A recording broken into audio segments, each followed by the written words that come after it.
from Playmates.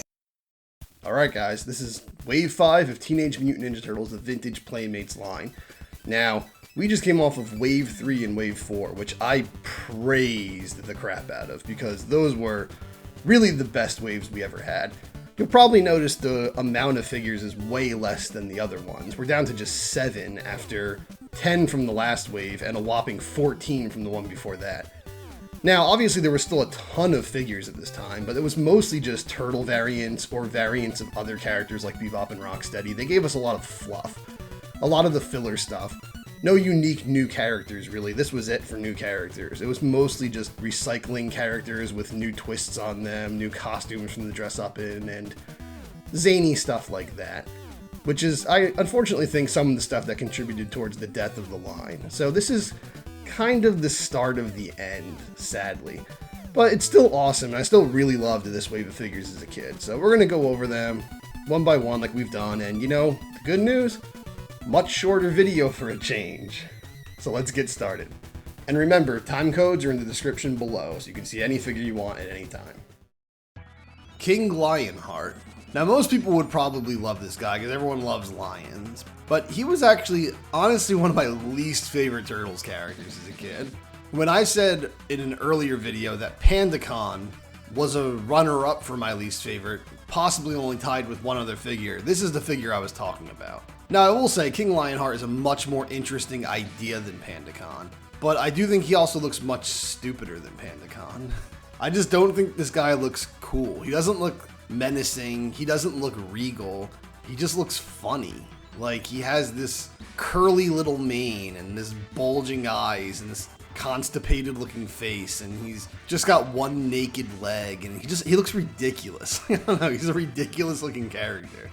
And I actually remember getting him at the start of my first grade year. So everything I got in Wave 4 was in kindergarten. But in first grade, this is when this wave was coming out. And I know at some point we ended up with 2 King Lionhearts, so I might have obtained him earlier, but I remember getting him from my 8th grade buddy. Now, for anyone who doesn't know what that is, in my school, when you were in first grade, they'd give you an 8th grade buddy, where it would be like an 8th grader who every now and then on like Fridays would be brought down to your classroom, and you'd like hang out with them and they'd give you gifts and stuff. It was weird. I don't know what the point of the 8th grade buddy was. It was really odd, but it only happened in first grade. And they didn't give me an 8th grade buddy at first. That school just hated my guts. They really didn't like me. No wonder the kids didn't like me. The school itself didn't like me from the start. But they didn't give me an 8th grade buddy. So then after like a week or two, when they're like, oh, that kid doesn't do anything when we have 8th grade buddy day, he just kind of sits there. They eventually gave me the same buddy as another kid. So now some 8th grader had 2 first grade buddies, which is kind of unfair because now that kid has to buy like double the toys to give to these kids. But he seemed fine about it. And I do remember, I guess he felt bad that they didn't give me a buddy, because there was one time where he got the other kid, Monty Moose, who I didn't have. But then he got me, King Lionheart, and I believe Scaletail. And I think I did have King Lionheart already, because I think I was trying to trade King Lionheart for Monty Moose because I was being a little greedy bastard. But, I mean, I was very happy to get Scaletail. But I just remember never really thinking King Lionheart was a cool looking figure. And I remember there was this kid my mom babysat. When I was very young, like kindergarten, first grade, second grade, my mom would do babysitting, you know, so she could make some extra money while she's at home. Because, you know, there was 4 kids in the house. So at first she babysat this little baby girl named Becca, who was adorable, and we all loved her, and she was fun. But then after that, every kid that came her way was just like weird or just a problem or something. And none of them were as bad as this kid Colton and his little brother. This kid was the worst. He was like probably a year or 2 younger than me, and he just had like horrible breath. It smelled like a bologna and American cheese sandwich permanently. And he had this like blonde mushroom bowl cut. And he was just real snotty and just like this real spoiled little brat. You know, he always got his way at home. He was one of those kids who would just yell at his parents and get his way all the time. You know he was. And he was really obnoxious, and he would come over and he would kind of just like be really rough with our toys and trash them sometimes. And he didn't stay there long. His little brother was really weird. I mean, I know he was like kind of a baby, but he was weird for that age too. He would just kind of stare blankly forward with no expression on his face and say weird stuff like warm funny butt and cold funny potty all the time. And I don't know what was wrong with that kid. I hope he got over that phase. I hope he's not still saying that. You go into a job interview. So, where have you worked before this? Cold funny potty. But yeah, this kid Colton sucked. Like, he was just such a little... I hated him. And I remember he really liked the King Lionheart figure, which made me like King Lionheart less, to be honest. That really contributed towards me liking the character even less than I already did. I remember there was a game me and my brother used to play where we'd line the turtles up on a staircase and make them fight. I'll go into that more at some point. But we were like showing him the game we made up, and he was like, oh, I want to play. And of course, he used King Lionheart, and of course his character was like the best. Like, he couldn't lose, he couldn't even get hurt. He'd make King Lionheart beat up all the toys, and he'd just chuck him down the stairs on the hard hallway. Like, pretty rough. Like, I'm surprised he didn't break any of our figures. Eventually, at some point, my brother pushed this kid over and roughed him up a little bit in the backyard, and he threw a huge fit because he'd never, ever had anyone do anything he didn't like ever in his life. He was so spoiled. But anyway, every time he made King Lionheart beat up the other guys, he'd make him go, pia, pia, pia. That kid was so lame.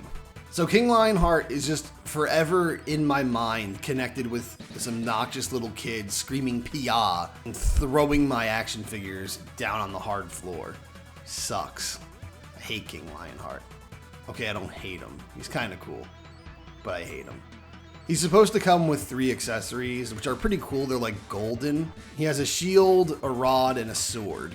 And I don't have any of them. But of course, just to make this figure even more unlikable for me, he cannot possibly hold all 3 of those accessories at once. One of them needs to be laid on the ground beneath him.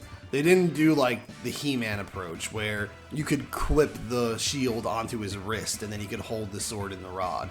It's just he holds the shield and he holds the sword or the rod. That drove me crazy as a kid. I kept trying to find ways you could like slip the sword into the back of his neck. You could slip it behind his cape, like tuck it in somewhere, rest it on his thigh, you know, like it's in a sheath. But no, you can't actually display him with all of his accessories.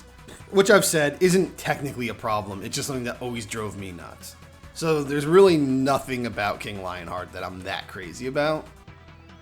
Screw this figure. Since I already talked about him, let's move on to Monty Moose. Monty Moose is a Mountie Moose, and he comes with a beaver Mountie.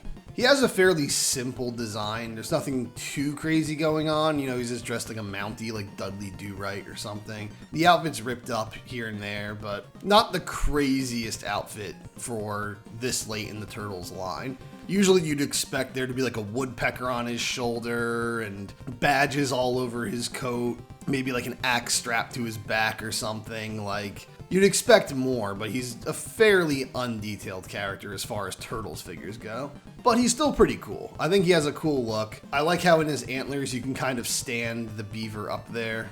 And again, he can hold all of his accessories, which is always nice. His belt is actually very useful. I don't remember exactly why, but for some reason, somehow I won something. My brother had like a guessing game or like a trivia thing that he made me do. And if I won, he said he would buy me Monty Moose. Because at this point, I think he was getting allowance money finally. Like, he was doing chores and getting a little bit of allowance money. So really, he just wanted Monty Moose, but he was like, I'll buy it for you.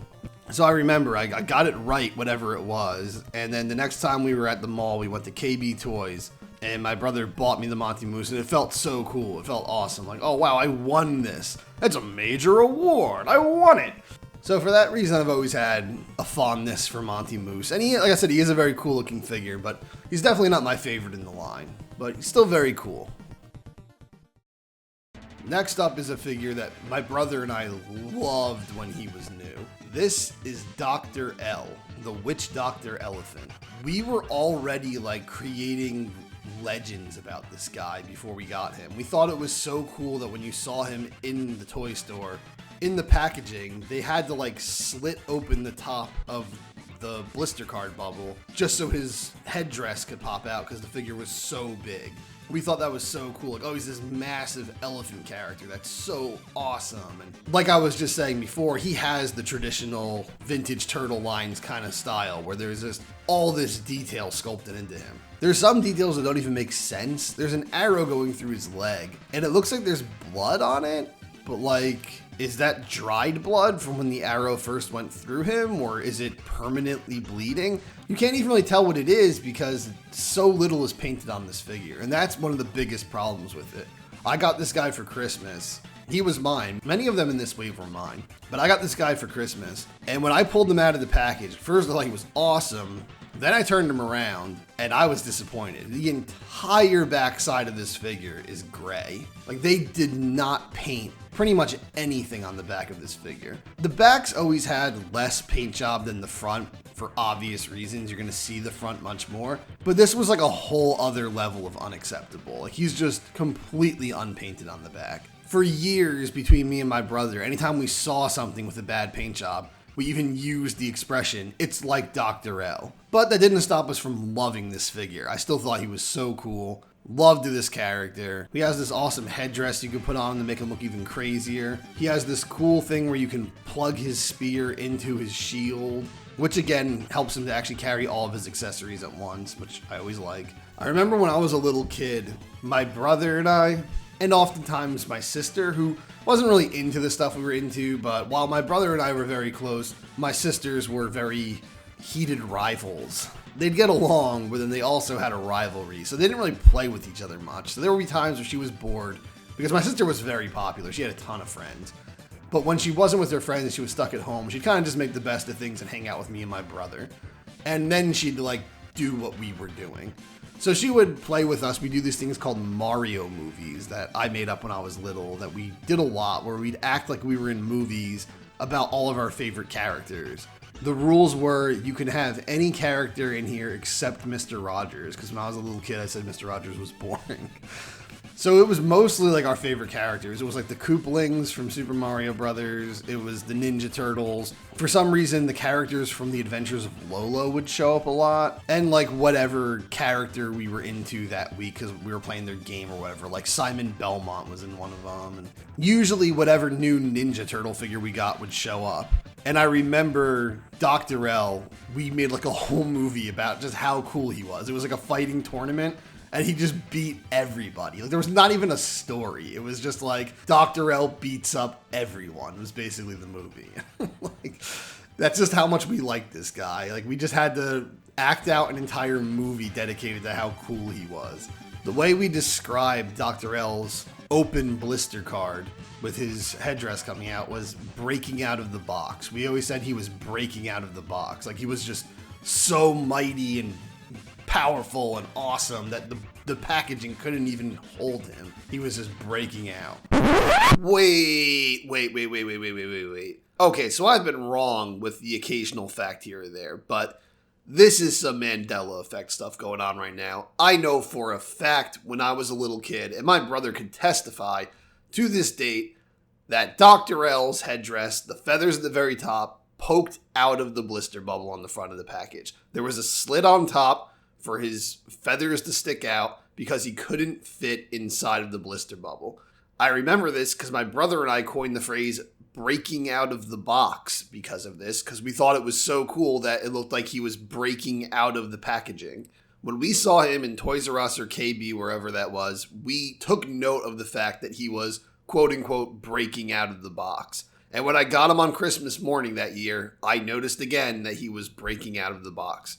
But when I Google image searched this, no trace of that came up. Every picture of him in his package has his headdress just tucked in the blister bubble with no slit in it.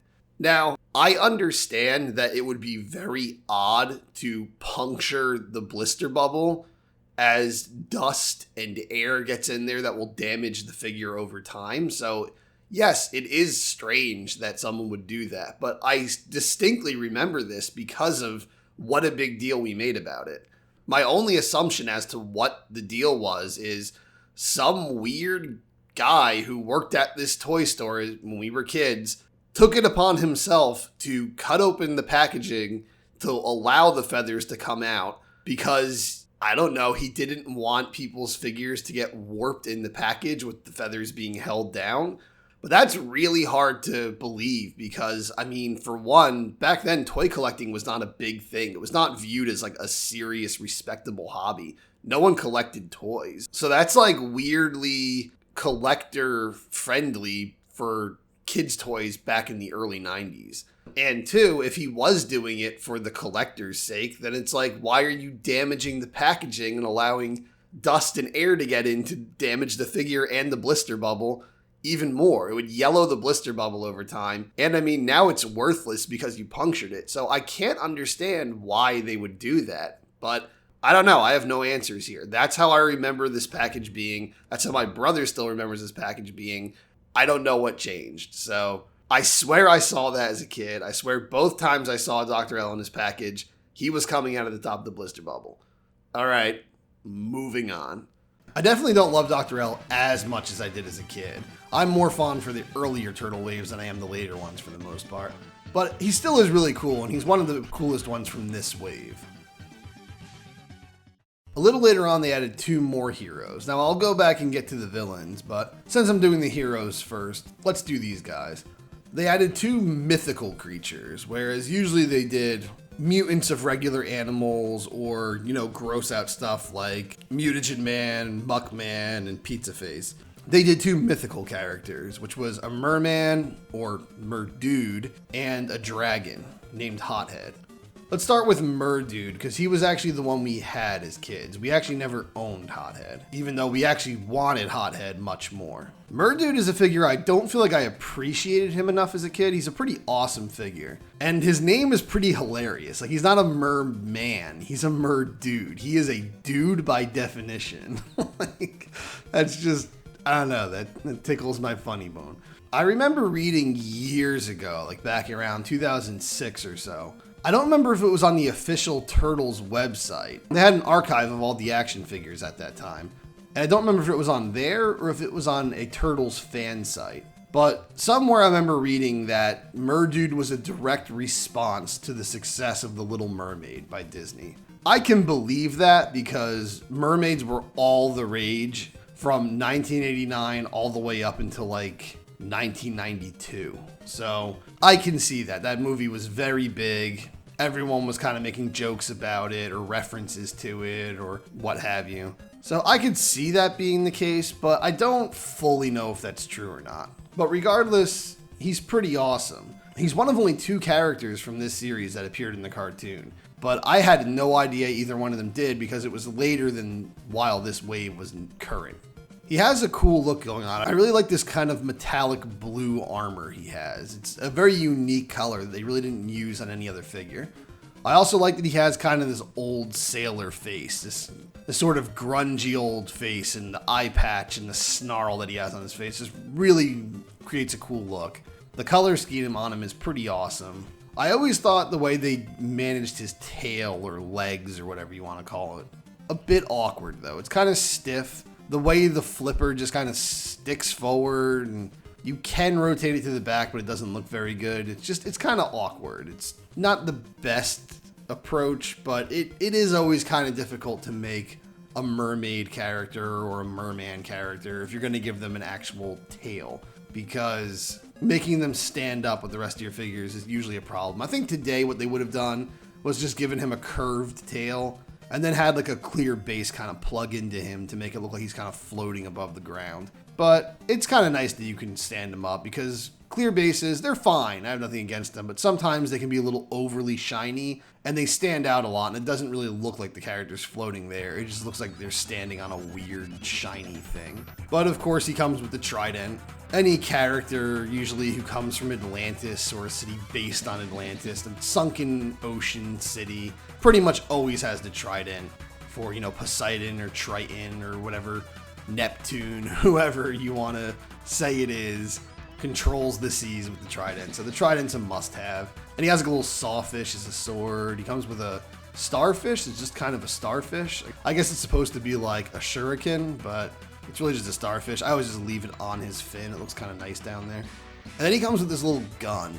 And I know, I always complain about this, but he can't hold all of his weapons at once. There's certain ways you can kind of get the gun nestled on his shoulder.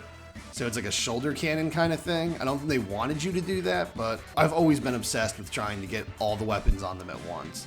But it doesn't work too great. He's clearly supposed to hold all of these accessories in his hands. Now, the Merdude and Hothead battle was kind of a thing going on. So, as I mentioned in the last video, we had these two friends who would come over and sleep over, and all four of us were really into turtles. And they usually got more figures than us. They usually got every figure in a wave. They'd get them before we ever did. They'd get ones we never got. And staying true to that, they got Hothead. Hothead and Merdude were weirdly rare at that time. I don't know if they reissued them later on. They had to have, because they're not that expensive now. Or I don't believe they are. Maybe they've shot up like crazy. I'm not entirely sure. But they were very rare at that time. I only saw Hothead in the store once. And it was on a night where my parents were saying, "You're not getting a toy. We're just here to pick up something." I was in the mall, I was in KB Toys. They had Hothead there. I remember he was all twisted up in the box just to fit him in there because he's gigantic. But at Toys R Us, we found Merdude, and we really wanted Hothead. We were obsessed with Hothead. He was humongous. We thought that was awesome. He was a dragon. You couldn't get much cooler than Hothead. And our friends had him. So we got Merdude, and I did not think Merdude was anywhere near as cool as Hothead back then. It still seemed kind of cool, because then we found out these friends who always had everything could not find Merdude, and they did not have him. And they were like ultra jealous that we had Merdude. So it wasn't so bad that they had Hothead, because we had something they wanted too. But the thing is, we didn't want to trade our Merdude because he was so rare, and they didn't want to trade their Hothead because he was so rare. So we just kind of ended up with our separate figures. One in our collection, one in theirs. So we had Merdude and they had Hothead. So let's talk about Hothead now. As I said, I didn't have Hothead as a kid, but we knew of him and we really wanted him. I thought like Eastern dragons were really cool back then. They had a cool design. And just the fact that this guy was so big and he was a dragon, he was the coolest animal that never existed. He just seemed so special. And later on in my life, in 2006, I finally got Hothead. I set out to get him pretty early because I was like, that was like a check listing. I was like a bucket listing. Like, you got to get Hothead at some point. I got him, and he is an awesome figure. I love the extending neck. I love his face. He looks really cool. I love all the design on him, the armor. Stuff they did a lot in Turtles figures, where you can see that one arm is more animalistic and the other arm is more human. Like, he didn't mutate evenly. He's a very cool figure. But I do have to say, he's not as interesting as I thought he would be. He has extremely stiff articulation, like limited articulation. You can't move much of his arms, which there's many figures that are like that. But for such a big figure, you would expect slightly better articulation than that. So he's very limited in the types of poses you can give him. The one I first got also was in very poor shape. He was missing a lot of his separate armor pieces that can pop off. He didn't have any of his accessories. And he was actually kind of breaking apart in the middle. He was like popping open. You had to keep snapping him shut all the time. The tail was also really loose and it just spun. But eventually I replaced him with a nicer Hothead, complete with all of his pieces. And yeah, he's a cool figure. I think his most famous appearance was probably in the NES version of Tournament Fighters, where I've heard, but never tested, that if you have a Hothead versus Hothead match, the game freezes. He's just too powerful for the game to handle, I guess. Now we're going to talk about the villains. Antrax is awesome. Like, look at this guy. What a wicked cool figure. This guy is just radical as hell. His color scheme, just that black and bright red and purple and gold, it just looks so evil and awesome. He's like this executioner bug. He has a lot of articulation. He has 2 articulated antennae. He has the articulated mandibles on his face. He has an articulated head, all 4 arms. His stinger in the back is articulated, the legs. He's one of the most articulated Turtles figures ever made. And all the different arms create opportunities for a lot of posing. This guy just looks awesome. He's monstrous. I remember I did not get this guy. The villain I got was Scaletail, and I got him prior to my brother getting Antrax. And when my brother got Antrax, I was admittedly a little jealous. Like, Scaletail was awesome. He was a reptile. I loved reptiles as a kid. I still love reptiles. He was a snake, you know, he was a villain. But I knew when my brother got Antrax and we were looking at that figure in the car ride home, and then we were playing with him in the kitchen when we got home, I knew my brother had the cooler villain. Like, there was no denying it. Antrax is definitely my favorite figure from this wave.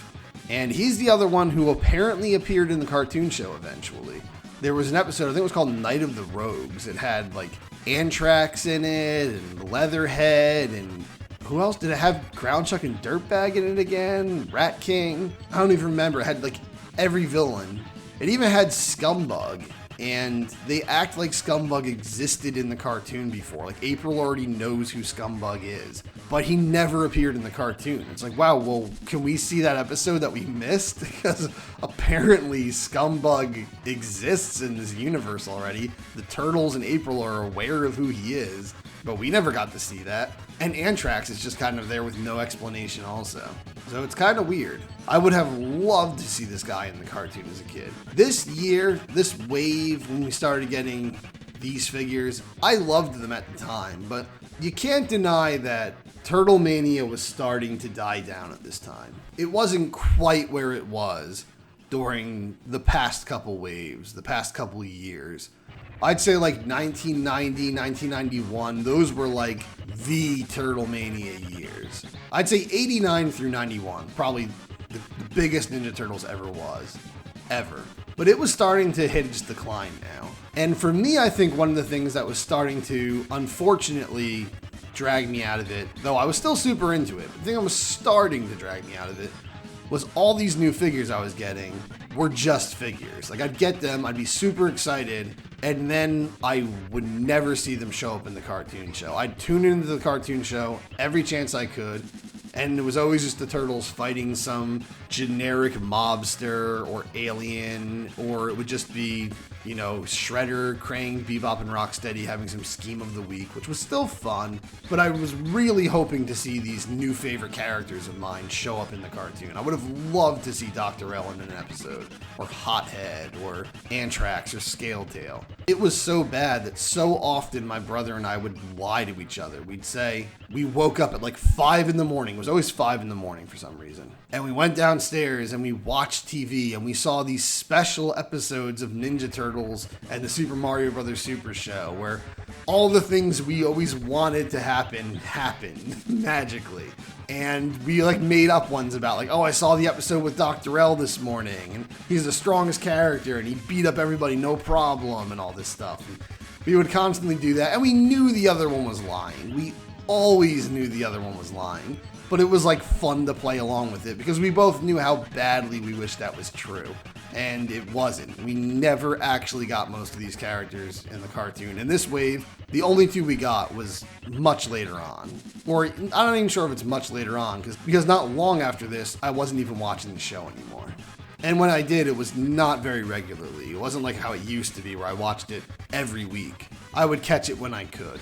But Antrax is awesome. I love the accessories he comes with. He comes with this spiky club that's just menacing as all heck.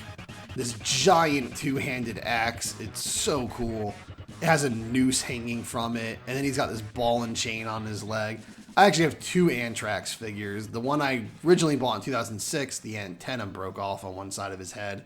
They're extremely fragile. That's something that I have to warn anyone who has an Antrax is do not play with this figure anymore. These antennae have gotten very brittle over time and it's close to impossible to find a complete Antrax with its antennae intact. Many times they're broken off or it's missing one of them or they'll just package it with them separately broken off. It's very easy for these to break off. So at some point I rebought him, and because of that, now he has double the accessories because I got a complete Antrax both times. So now I have 2 spiky clubs. So now every arm on Antrax can be holding some ugly stick. He's just a really cool character, the whole executioner theme going on, torture chamber kind of character. And it's kind of cool that his name sounds like Anthrax, but then Antrax also. It's a very cool character. Just looks so pissed. Like, this guy looks so deadly. He's awesome. And finally, let's do Scaletail. Scaletail has a special connection for me because, you know, I got him from my 8th grade buddy, and he was the only villain from this wave that I got, because they really started to do less villains later in the series, which is kind of boring, because early on the villains were the greatest characters. Scaletail should have been awesome, because he's a King Cobra. Like, you can't get much cooler than a King Cobra when you're a little kid. But he's just a little awkward. He's a bit of a weird figure. The way they designed him is not the best design. I'm not a huge fan of how they handled the tail. I don't know how else I would have done the tail. I think maybe sort of like a bendy kind of thing, like a bendable figure, where it's sort of this soft, pliable rubber, and you can bend the wire that's underneath it. That probably could have worked, but I don't know, that probably would have chipped away paint and they wouldn't have been able to make him as detailed and stuff. It's hard to say. It's an awkward choice, which ultimately just leads me to think maybe they shouldn't have made him at all. But he is a cool character. The arm that's just a bunch of snakes was always kind of weird to me. Like, it was cool, but weird also. An odd choice. And again, it makes it weird for holding accessories. Though I believe he actually can hold all of his at once. There's like ways you can snap them onto his tail and everything. So, and the jetpack plugs into the back of his head, which again I always found weird. Why does it just plug into his head? Like, does he have circuitry in there? No, it's weird. He's just kind of an awkward design. He has this pivot at his chest, but it doesn't really move smoothly. It kind of just like really tilts him in awkward ways and creates bad poses. You can turn his head, but his crest, you know, his King Cobra crest, doesn't move with his head, so it just always looks bad. His tongue also is connected to that crest, so it doesn't move with his head as well, so his tongue's just hanging out of the side of his mouth if you turn him. The tongue's also not painted, it's all green. It's kind of like a mecha gun, like a forked gun, which is weird. I'm not really sure if this character is part robot or if he's just wearing a bunch of high-tech stuff. Can never quite figure that out. And then he's got the weird mutant snake arm, so it's like, I don't know, this guy's like part Gorgon, part Cobra, part robot, part bounty hunter. Like, he's such a weird idea for a figure. There's even just odd stuff in his sculpt, like the way that they made him stand by putting these weird little blue wing things on him. They serve no purpose other than to make the figure not fall over, and that I feel like that's painfully obvious. They didn't do a good way of masking that. It just makes you wonder, why would he be wearing these blue things? What are they? And the tail is really an eyesore. It doesn't look that great, honestly. It doesn't bend very well. And I don't mean to dump on the figure too much. It is very cool, but I just do have a lot of problems with him. I don't have any of his accessories now, though. He comes with like these kind of bright neon orange accessories. Like I said earlier, it comes with some guns you can like snap onto his tail, and the jetpack, and then he came with like a whip. But I don't have any of that, and he doesn't go for super expensive, but he's just a little too out of my price range for something that I just want to pick up and replace a figure I already own for. Someday I'll get him. He's not, like I said, he's not a huge expense, but since I already own the figure, I'm not looking to pay, you know, $40 or $50 for accessories alone. So, cool figure, but definitely nowhere near as cool as Antrax, and executed in a very questionable way. Alright, so now it's time to rank these guys. So without any shredded doubt in my mind, first place goes to Antrax. He's just so rad. That sculpt is so gnarly, he looks so bad, the color scheme is just great. So much articulation, so many weapons, he's definitely the best figure. I also think he's the coolest character, though we're not ranking these on characters, we're ranking them on figures, but I think he wins in both departments, coolest character and best figure. As far as second best figure goes, this has changed a lot as I've grown up. Honestly, I'd say second best is probably Merdude. He has a really cool figure, I really like the design. I really like that pearlized sort of like blue metallic armor he has, and that sort of weird like reflective scaly pale blue skin he has with the black spots, and he's just a really cool figure. He has a really cool face. I just like that one a lot. So While he's not my second favorite character of the bunch, I'd give him the second best figure. Third best figure, I would say, goes to Hothead. I almost want to rank him lower because his articulation is so bad. He's so limited in his posing. But he is just such a cool looking character. And the helmet you can put on him is really just a perfect fit. It really ties it together. And the extending neck and everything, just, I can't say no to a giant red dragon. That's just way too awesome. Number 4, I would say, is Dr. L. Dr. L definitely gets bumped down a lot because of the horrible paint application on the back of the figure. It almost seems like the dry brushing they did for like the sort of flesh tone sections of him cost them all of their budget for paint, so they just didn't bother painting the back of the figure. But he's definitely an awesome character, but he's gonna go lower just because he's too badly painted. But awesome accessories. I love the way you can put them all together. I love the mask he has that he can put on. He's very cool. All right, now we're in the bottom half. I'd say at the top is Monty Moose. He's lower on the list because he's not a terribly interesting figure. He's very simple. But I still like him. I still really like the design. I like his little buddy and everything, so he's not the worst. He's still good. After that, I would say Scaletail, because he's a cool character. I think I like him as a character better than, say, characters like Monty Moose, but he's still kind of a weird execution for a character. And just the execution of the toys, just like I said, so awkward that the way you pivot the head, but the crest on the back doesn't move with it, and the tongue doesn't move with it, and the way they did the tail and the little weird blue stands on the bottom, he's just so awkward, and I'm just not a huge fan of how they did that figure. So unfortunately, he goes pretty close to the bottom. And then obviously, I mean, if you watch this video, you know King Lionheart's at the very bottom. I just don't like that character. I don't like that figure. It's not a bad figure by any means, but it's very limited with the head tilting and the arm tilting with the cape, the big plastic cape. And he just looks stupid, to be honest. Like, I don't know. There's no other way I can put it. He just looks stupid. So yeah, this is the wave before the last. Next time, we're going to be looking at the last wave of original new characters they ever made for Teenage Mutant Ninja Turtles. Wave 6. So, tune in for that, and I hope you enjoyed this video. Have a good one. Do all the liking and subscribing and the sharing and the bell stuff.